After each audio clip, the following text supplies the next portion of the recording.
hoàn sáng nghe dâu cầm lấy tu nu mẹ lòng sáng đi dâu ta tên chỉ tắc tiếng kỳ sắm ye còn va lấy dâu nghe na dâu lao kha cái tuổi bằng chỉ gom na chỉ bằng dâu lâu na theo khát tô chỉ tel khia lâu về chỉ bằng cho bi tâm bi tê gom đi tuần sung kha đã biang lại ruồi kỳ sông chim nói vẫn tôi tê xin lên ba là mẹ mai ghi bằng đi kén rồi cài đăng thấy con khăng nghe sự sân thì nghe đã lên con vào tê dấu mi chim nói là dòng chim ngó xin dây là hương ngó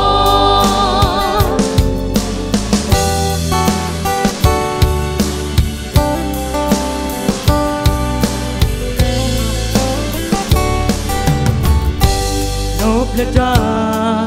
ki waple ki thwa priti kamina kasi san kanong ke kim le pa or bisung tu santa ki kai dang the ami ki thang the ke ki bang dâu lâu na theo khát tô ki tel khia lâu về chỉ bằng thu bi tâm bi tê gom đi đã biang lại ruồi kỳ sông chim nói vẫn tôi tê xin lên má là mẹ mai ghi bằng đi kén rồi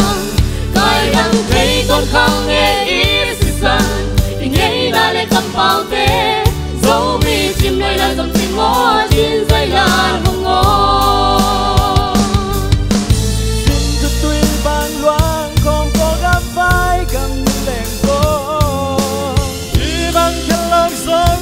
và đông cha imi nami ang tan chạy đi mà bằng không lẽ nghe ở hai lúc giờ về đi chim nói ya đi ta chim nói vẫn tôi tê chim lên má là mẹ mai ghi bằng đi kén rồi cài đăng thấy con khăng nghe cầm bao tê dấu mi chim người là dòng chim ngó trên dây là